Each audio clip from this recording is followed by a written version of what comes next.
Hi, what's happening, y'all? It's your boy Rico from Street Scores, and I'm coming with a full preview for the Washington Commanders versus Lions game. I've gotten a chance to watch a little bit of what they did in the preseason and a lot of what they did in their previous game against the Eagles. So we're going to take a look at a lot of their weaknesses and strengths. Y'all already know how my preview videos are organized, though. We do 5 important matchups, 3 X factors, and of course, 1 score prediction. And this is going to be a tougher matchup than a lot of people believe. Now, overall, and we're going to dive into this, the Lions may not be as talented of a team as the Jaguars, but they'll probably be more consistent. So we're going to take a look at all of their position groups compared to ours and things like that, of course. And of course, we got to also talk about injuries because the injuries are going to play a pretty large role in this matchup. There's injuries on both sides, especially on their end. And so we definitely got to dive into that because their offensive line is beat up. And of course, these first few weeks in the NFL, some of the most important players of our opposing teams have a really good Georgia Bulldog that's highly impactful. So, of course, we got to talk about my boy DeAndre Swift, especially after what Trevon Walker and Tyson Campbell did to us last week, and then what Jordan Davis and Nakobe Dean may be up to in week 3. We're starting to get to the point where it's the Georgia Star Player of the Week on our schedule. But before we dive into all of that, make sure you subscribe to the channel, hit the bell next to the subscription button so you get notification immediately. And every time I release an informative and opinionated video just like this one, make sure y'all pull up every Friday for the broadcast podcast. Also, make sure you pull up every Sunday. I'm gonna have my during the game live streams, of course, where I'm breaking down everything going on during the game. And then I will also have my post game live stream an hour after the game ends, where I'll open up the phone lines and y'all can call in and give your reviews of what went down in the game, positive and negative. And of course, I'm gonna also give my review in those live streams as well and break down what happened, win or loss. But without further ado, let's get it.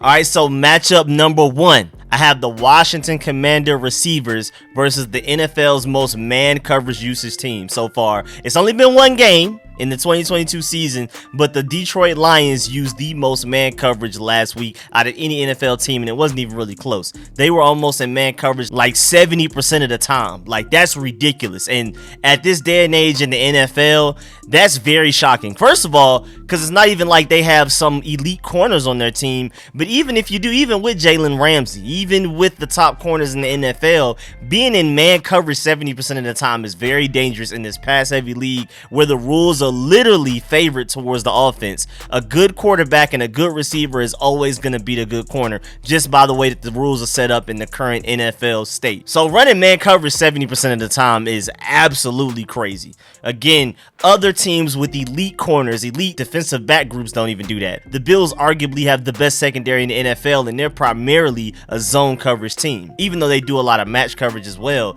but they're not even a team that runs a lot of man coverage. It's dangerous. It's really dangerous to do that in today's NFL, especially when you're going against one of the better receiver groups in the NFL. Now, going into this season, us as fans and analysts of the Washington Commanders, we already knew that there was a lot of potential here. It was banking on Jahan Dotson being as impressive as a rookie as it seemed like he would be.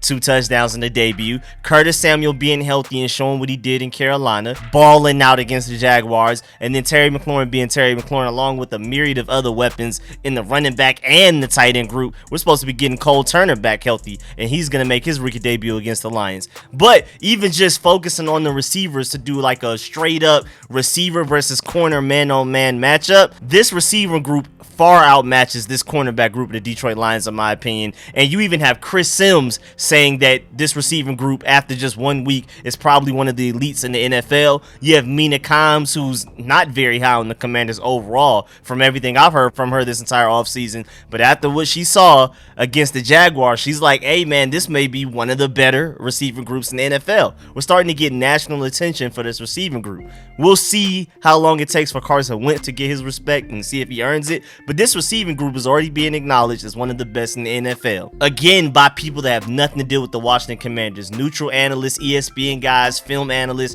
guys that literally have no affiliation to the Washington Commanders. And again, Curtis Samuel healthy, Jahan Dotson being who we thought he was, I could have told you that before the season started. So I'm not very surprised. What I'm surprised about is the fact that national media people are actually agreeing with this on this point. especially this early after only 1 week. But yeah, man, I really feel for the Detroit Lions corners. I highly doubt they're going to be in man coverage 70% of the time against us, because again, this receiver group, granted the Eagles do have Devonta Smith and AJ Brown, but if we're talking top to bottom, I would take ours. If we're talking about our top 3 guys versus their top 3 guys, I'm taking ours.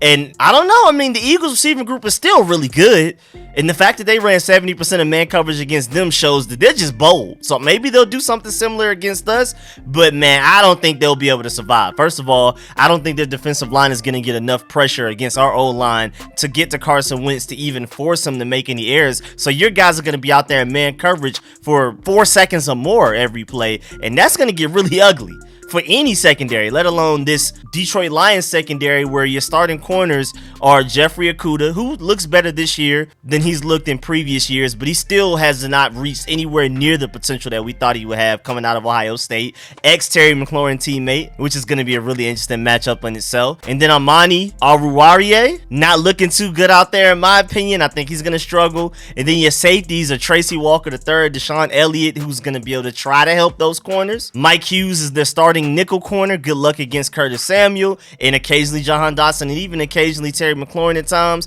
One-on-one, they can't guard you. One-on-one, they can't guard you. They know they can't guard me. And then I love Ifeatu Melifonwu's potential, but he's not ready yet either. And so this is a really tough matchup. I feel like it's kind of the same thing like how we caught the Jaguars in week 1. We're pretty lucky to have that, because I think they're going to be a far better team than they were against us last week. By the time it's like the middle of the season, they're going to make less mistakes. Trevor Lawrence is going to be more consistent, more accurate. Guys aren't going to drop passes and all of that type of stuff. And I feel like there's some similar element to the Lions, especially in their secondary, where it's a good thing that we're playing them now, because those guys have a lot of potential, but they're still fairly raw up and down that secondary. And it's a good thing we're catching them week 2, because I feel like we can really take advantage of what they got going on and really dominating in our receiving core, easily winning that matchup against their secondary. Matchup number 2, I have the Washington Commanders defensive line versus the very banged up Lions O-line. I mean, technically, when healthy, the starting offensive line consists of Taylor Decker, Jonah Jackson, Frank Ragnow, Logan Stenberg, and Penei Sewell. Shouts out to Penei Sewell too, because what my Georgia Bulldogs did to them Oregon Ducks, you know, I'm pretty sure he caught wind of it, you know what I'm saying? Pretty sure him and DeAndre Swift have had some trash talk back and forth about that. But that's their offensive line when healthy. And even when healthy, I feel like it's an underrated offensive line, but it's not one of the elite ones. But then there's a potential that they may not have their starting center and guard in Frank Ragnow and Jonah Jackson. And then Taylor Decker is also beat up, because Jonah Jackson and Frank Ragnow have not participated in any practices so far this week. Maybe they'll practice tomorrow, as in Friday, but I'm not even sure about that. And even if they do, will they be healthy enough to play? And even if they do play, are they going to be healthy enough to be ready to go against this defensive line? This defensive line that's finally starting to look like the really good defensive line that we were expecting them to be. And then again, their offensive tackle Taylor Decker is dealing with a calf injury. He didn't participate in practice on Wednesday, but he was limited today, and so even if he plays, he's going to be banged up. And so we see the struggles they're dealing with on their offensive line. And then our defensive line, man, they balled out against the Jaguars. That was a really good game. We still don't even have Chase Young yet, and we were one of the best pass rushing teams in the NFL last week, and we barely blitzed. I mean, we have some occasional really good blitzes from, I like what I saw from Jamin Davis, loved what I saw from Benjamin St. Juste on the blitz. I even liked one Bobby McCain blitz, but for the most part, we were just rushing forward and still getting home. And if we can do that against the Lions and to be able to allocate 7 players to coverage, I think we can actually do a really good job against this Lions offense. Granted, this Lions offense did put up a lot of points against the Eagles, but a lot of that was just garbage time, the Eagles taking the foot off the brakes. And the Eagles defense is really talented, but they have a very easy to read scheme. They don't do much complicated at all. They don't mix up coverages. They pretty much show you what they're gonna do on the defensive end of the ball pre-snap. Nothing too complicated about their defense, and it just seemed like schematically the Lions came prepared a little bit. Plus DeAndre Swift just balled out. But overall, I just think our defense matches up better for this Lions offense. Again, because our strength being our defensive line and we're catching their offensive line while they're really hurt. I just think this won't even be fair as far as the trenches goes. We'll see how it affects the entire game and whether or not we'll win because of it, but I definitely feel like our defensive line has an easy matchup against their very beat up offensive line. Same thing with our receivers versus their DBs, especially their corners that's probably going to be in man coverage most of the time, which I highly would suggest against for them. Just giving them some advice, do not run man coverage 70% of the time against our receivers. But also, I mean, I have no advice to help your offensive line versus this defensive line where Daron Payne is playing his tail off. He dominated last game. He's clearly playing for his next contract, whether it be for us or with another team. And then you have Montez Sweat out there balling out. I mean, he's always just that one slight step away from it being a sack. But every time Trevor Lawrence was running outside of the pocket for his life, guess who's the one running after him? Montez Sweat. And he's the one that forced that terrible interception that Derek Forrest ended up getting. Montez Sweat balled out. Jonathan Allen had a sack. He was balling out. You're starting to see better chemistry, better gap discipline, guys taking care of their responsibilities on the defensive line and not leaving wide open lanes for quarterbacks to scramble through and things like that. All of the problems that we had last year and even this year in the preseason, it seems like they fixed that. And they look like they have far better chemistry and communication now. And they're being able to feed off of each other on stunts, even accidental stunts. Those guys just look like they're more in tune with what the guy next to them is doing. And it's doing wonders for us. And then even James Smith-Williams, he's not necessarily balling out, but it's not like, oh man, we need Chase Young back as soon as possible type of thing. He's playing well enough and I'm happy with it. And of course, when in doubt, Shaka Toney, situational pass rusher, best bend on the team. If we need a guaranteed sack, say it's 3rd and 30, 3rd and 20, throw Shaka Toney out there and watch him go get Jared Goff. Jared Goff, even though he has some underrated athleticism, I feel like people act like he's a statue. He's not a statue, but I'm not worried about him using his legs as much as Trevor Lawrence. I'm also not as worried about him arm strength wise and even just arm talent wise compared to Trevor Lawrence. Now my third matchup, the Washington's front seven versus the Lions running backs in both the run and passing game. Because they got some guys, man. Most notably Georgia Bulldog DeAndre Swift. But don't sleep on Jamal Williams and Craig Reynolds for real. But Jamal Williams especially, him and DeAndre Swift, man, that's a deadly combination. Now, granted, DeAndre Swift is yet to practice all week with an ankle injury, but he spoke on his injury today. He said, quote, "I'm alright." He said that he'll most definitely be ready to go for week 2. And he said he's often contacted by fantasy football owners, and he says he doesn't pay any mind to it. But even though he hasn't practiced so far this week and he's clearly beat up, he's saying that he's going to be ready to go against us, and we need to prepare for that because, like I already said, it's not just the run game, it's the passing game as well that DeAndre Swift and Jamal Williams get involved in pretty heavily. But even just focusing on the run alone, right now, small sample size, only 1 week of football, but DeAndre Swift is 3rd in the NFL in yards after contact per carry. He's 1st in total yards per rush attempt, and he's 3rd in total rush yards overall. Only 1 week, but still, that's really impressive. So we need to be ready, man. DeAndre Swift looked really good against the Eagles, and y'all know me as a Georgia Bulldog fan, I'm gonna be completely objective when it comes to my guys, and I like DeAndre Swift a lot. I liked what he did a lot for us at Georgia, but I just haven't been really seeing it from him at the NFL level yet. It's been flashes, but he's been inconsistent. But what I saw against the Eagles, it looks like he's starting to turn into one of them guys. I mean, like how Todd Gurley was in his prime, Nick Chubb right now, all of these running backs that Georgia's been putting out, he's looking like he's one of those next great ones. Again, I wasn't really seeing it from him consistently enough since he's been in the NFL up until this year. Granted, it's only 1 game, small sample size, but he looked really good against the Eagles. And I'm just even talking outside of athleticism and playmaking. His vision was excellent against the Eagles. I mean, I never really saw that type of vision from him at Georgia. He definitely has improved and worked on his game at the NFL level because he didn't really have that at Georgia. And that's something that takes a lot of time, a lot of film study, a lot of practice. And he's put in the work and has earned that skill set. And again, you cannot forget about Jamal Williams because he's also a dog as well. I mean, if you're in a PPR league, you know Jamal Williams any given game can explode for some crazy fantasy points, and I don't want it to be against us. And this front seven needs to be ready. Jamin Davis had a pretty off game last week against the Jaguars. Now, granted, some of the situations he was in, what can he really do? But at the end of the day, it wasn't a good game. Now, granted, it was not as bad as last year. Jamin Davis, even as poorly as he played against the Jaguars, I mean, it was inconsistent, but he had some good moments. But even last week against the Jaguars, as technically kind of a bad of a game he had, it wasn't as bad as what he looked like last year, at least the vast majority of last year. So he's improving, but we need to see far more improvement, especially be ready to step up against DeAndre Swift. Because one thing, the difference between the Jaguars and the Lions, the Jaguars, Travis Etienne and James Robinson was killing us whenever they used them. They just kind of stopped using them at times. And then Trevor Lawrence missed that one wide open pass to one of the running backs that could have been a touchdown.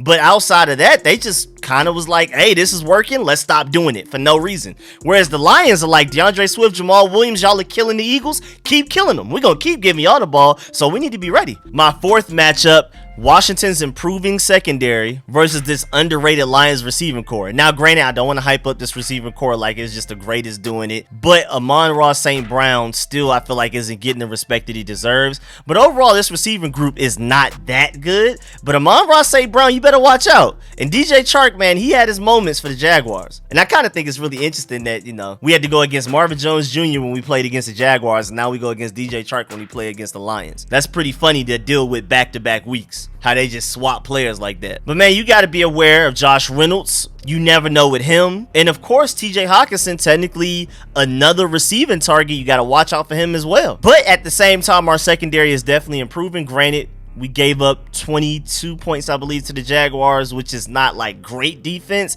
but again, it's a passing league, and I loved what I saw from Derek Forrest, man. Even just outside of the plays where he made obvious highlights like the hit stick and plays he made in coverage, passes, defense, and things like that, even plays that don't show up on the stat sheet, you can see his awareness is far improved. He's mentally further ahead in his development, way further ahead than he was at any point last year. Now, granted, he was hurt a lot last year, so this is kind of like his rookie season in a way. And to see how far along he is in his development already, week 1 of the 2022 season after he barely played his rookie 2021 season, I'm very impressed. And he's just super athletic. He's definitely more athletic than Cameron Curl and Bobby McCain. Now, I'm not saying he's necessarily better than Cameron Curl already, because Cameron Curl, if you take his brain and put it in Derek Forrest's body, you literally have a top 3 safety in the NFL. But that's the thing, Cameron Curl lacks athleticism. He's not that fast. He doesn't have great closing speed. He's not very explosive. But I feel like Cameron Curl and Derek Forrest need to be on the field together. If Cameron Curl's healthy enough to play today, this weekend against the Lions,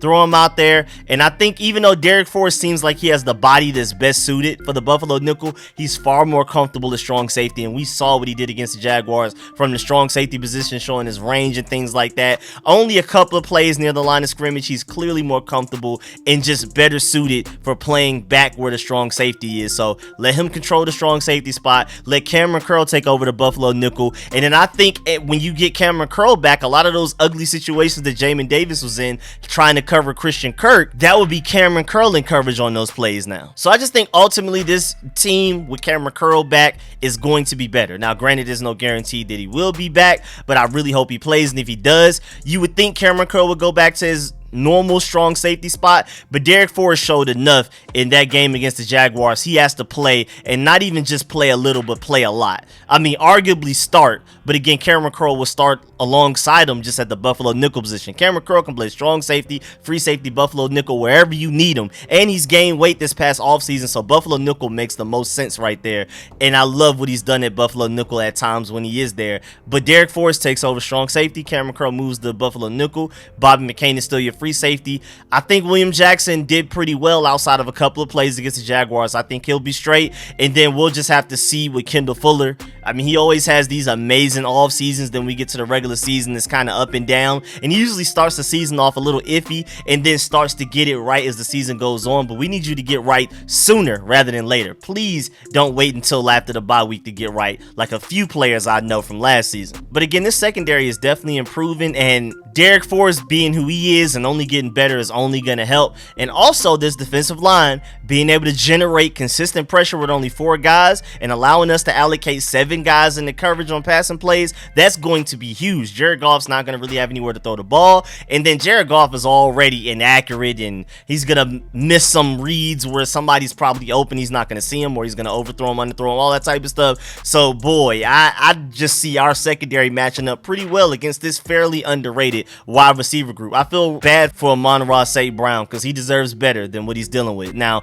we're lucky to be playing the Lions before Jameson Williams gets back because, in my opinion, Jameson Williams and George Pickens are the best receivers from this entire class. But Jahan Dotson definitely has something to say about it, and we'll see what he does against these Lions to add on to his resume, because right now he's looking like he's in the lead for Offensive Rookie of the Year, and he just won Offensive Rookie of the Week this past week. And so, man, it's only up from here for him. But yeah, man, I just think our secondary matches up pretty well against the Lions receiver group, mostly because our defensive line looks like it can get pressure with only 4. And then the last matchup, Scott Turner, Washington's O-line, and these running backs versus the Lions run D that allowed 216 rushing yards against the Eagles in the previous week. Now, granted, Jalen Hurts is a lot of those yards. He runs the ball. Carson Wentz is not that mobile, and he's not even as mobile as he used to be as of like 2017. He's still mobile, and he can make something shake, but he's not as mobile now as that Eagles version of himself. And even at his best, he was never as mobile as Jalen Hurts. And so there's an element to like, oh, okay, the Lions can kind of take a deep breath. They can exhale a little because they're not going against Jalen Hurts run game wise. But I still feel like with Antonio Gibson and J.D. McKissic, I wish we had Brian Robinson. I really do, because I feel like we can find a way to rush the ball and finally get back on track, because we did not run the ball well against the Jaguars, especially in between the tackles. We were able to get everything we wanted on the outside between Curtis Samuel, Antonio Gibson, and J.D. McKissic, getting them out in space. And I think we can replicate that definitely against the Lions. But as far as running the ball in between the tackles, we need to go ahead and improve on that now. We need to go ahead and get that going. We need to figure that one out, because we're going to run into some teams this season where we really need it. We may not need it this game, but why not go ahead and get it going? And also, again, this Lions rush defense just allowed 216 rushing yards against the Eagles. And the Eagles were up a lot that game. So it wasn't even like they were a balanced offense at times. They were clearly running the ball to run out the clock, and the Lions still couldn't stop them to a certain extent at points in that game. And so I feel like this is a good opportunity for our run game to get back on track, because again, they did not look good against the Jaguars. The offense overall looked very explosive. Our passing game looks very explosive, and I'm very excited. And that's even including the running backs. But as far as putting the ball in the hand of the running back and running in between the tackles, we definitely have some areas to improve on. And what better time than against the Lions, who again allowed 216 rushing yards. Now for the 3 X factors. Number 1, Wentz has to limit his turnovers. I mean, he's going to make his plays. We're giving him the key to the offense, which I like. I want us to be one of those explosive teams that lives or dies by the passing game. That's just the way the NFL is currently set up. I don't want to play a 1980s style of football. And you can clearly see when Carson Wentz was let loose, we gained a 14-3 lead. He looked great. As soon as we took our foot off the pedal, Ron Rivera probably started talking to Scott Turner like, you may want to run the ball a little bit. We're up 14-3. We don't want to, lose the game by forcing an issue. No, keep your foot on the pedal. Keep the gas going. As soon as Carson Wentz got back into I gotta win this for us mode, he balled out. And so whenever you try to get him to take a step back and run this conservative offense, that's when he plays the worst. He starts overthinking things, and he's not his true self. I feel like that was a lot of the problems with the Colts last year. Granted, he had 27 touchdowns and 7 interceptions, but it wasn't his ideal game. The ideal game for them was to run the ball. Carson Wentz was second. And then no wonder when they played the Jaguars last game of the season, and even though the entire Colts team didn't play well, Carson Wentz was just one of the problems. But that was one of the reasons why Carson Wentz wasn't good in that game, because just throughout that entire season, they never fully trusted him with the offense, and he plays better when an offensive coordinator and a team truly believes in him and lets you win the game with his arm, rather than trying to overcompensate and let's run the ball here and then you only make a play once or twice. Scott Turner allowed Carson Wentz to throw the ball on 1st and 10 a lot against the Jaguars, and I hope we continue to do so, because again, it's a passing league. You're only going to be able to survive if you can be one of the more explosive offenses in the NFL. We have the potential to do so. Again, like I spoke about earlier, even national media feel like our receiver core is one of the elites already, even with all these young guys, and even with Jahan Dotson still only in his rookie season, only 1 game in. Terry McLaurin doing Terry McLaurin things. Curtis Samuel just got back healthy. They already see the writing on the wall for this offense to be very explosive if Carson Wentz can do all of the right things. And I feel like Carson Wentz is only going to play better when you give him more responsibility. But at the same time, limit your turnovers, my boy. Those 2 interceptions you had against the Jaguars, especially that first one where you were staring down the receiver and it got picked off by Georgia Bulldog great Tyson Campbell, that was the worst one. Now, Georgia Bulldog great Travon Walker, I just felt like that was more so of a great play. And Tyson Campbell did make a good play, but he was completely staring down that receiver on that play. Carson Wentz, we can't have those. But I love the fact that he bounced back even after the turnovers.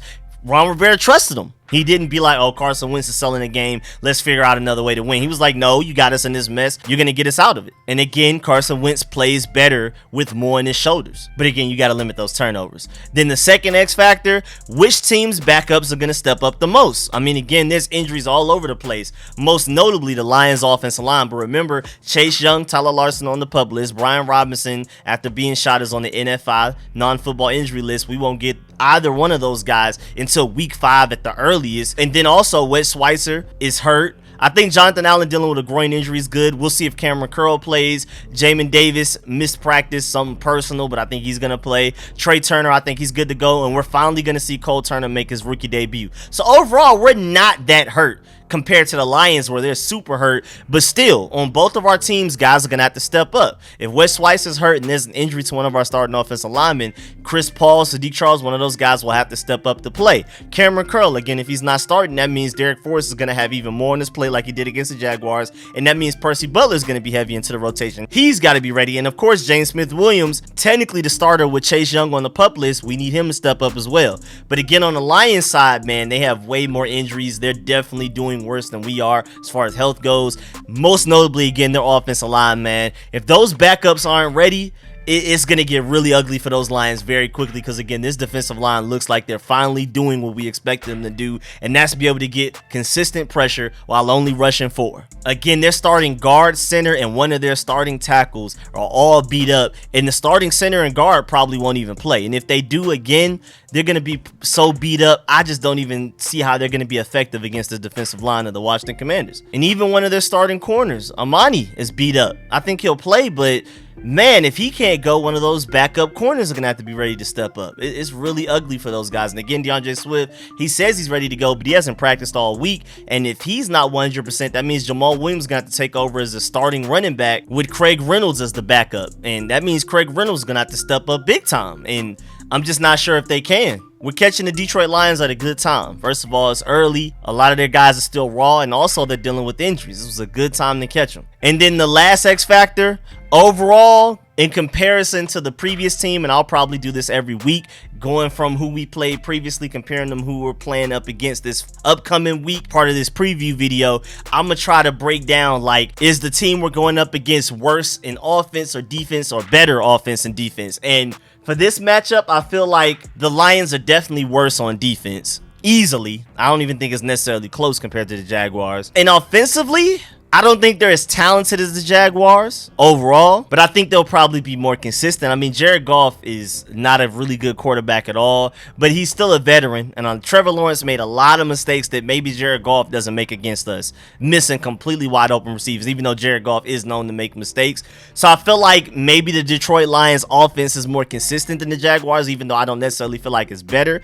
And granted, we'll see what they look like when Jamison Williams gets back, but maybe by week 10, Jaguars is clearly the better offense, and again, I think they're clearly the better defense. So I feel like this is an easier matchup for us, but again, nothing's easy, especially since we're the Washington Commanders. We have proven nothing yet. But again, my third X factor every week is probably going to be comparing this team we're going up against to the team that we just played, as far as is their offense or defense better or worse. And then lastly, my score prediction, I think there's going to be points put up on both sides, but I think ultimately we'll win 31-24. I wouldn't be surprised if we won by a little bit more than that, because again, the Detroit Lions, when fully healthy, and us when fully healthy, I feel like it's a better matchup. But first of all, the offensive line already isn't like great, but then they're dealing with all of these injuries. I think, again, the theme of this whole thing is that we're catching the Detroit Lions while some of their younger, more talented players are still fairly raw and still learning, and we're catching them with a lot of injuries, again, most notably the offensive line. And I feel like that's two of the main reasons we're going to end up winning this game. I think, again, when all of us are fully healthy, and that even means Chase Young playing, I think we're still the better team, especially since our defensive line versus the offensive line should win. I feel like our offensive line line can definitely hold up against their defensive line. Aiden Hutchinson's good, but he's not necessarily a game changer just yet, like I think he will be. And then I feel like our receiving core easily beats their secondary. I feel like we're the better team, even when it's 100% health versus 100% health. But again, the fact that they're dealing with such severe injuries all across the board, especially the offensive line, they may be without 3 starters or even just 3 starters that are super banged up that shouldn't even be playing. I just feel like we should be able to win this game. I feel like it would be a disappointment if we don't win this game. Even though we're not favored going into this game, I think we're underdogs by like 1 or 2 points or something like that. Those injuries, man, I don't think people are really taking it how bad that's going to affect them and how Jared Goff's not going to have any time to get the ball out of his hands. And again, I just don't see this Detroit Lions secondary keeping up with this receiving core at all. So again, I have us winning 31-24. I see it being a fairly offensive game. I think our defense has a pretty good matchup against this DeAndre Swift attack of the Detroit Lions, but at the same time, DeAndre Swift just looks too special, and Amon-Ra St. Brown, I just don't see him going out too bad. He's gonna make a play or two, so I can see them still scoring 24 points, but I think our offense is gonna dominate. I think this is gonna be one of our more explosive games of the season, even while we're still trying to figure things out. So I can see it scoring 31 points or even more, and I just don't think the Detroit Lions will be able to keep up. But yeah, man, that's the end of this video. Please get in the comment section, let me know how you feel about everything discussed in this video. Please leave a like on this video if you liked it, if you learned anything.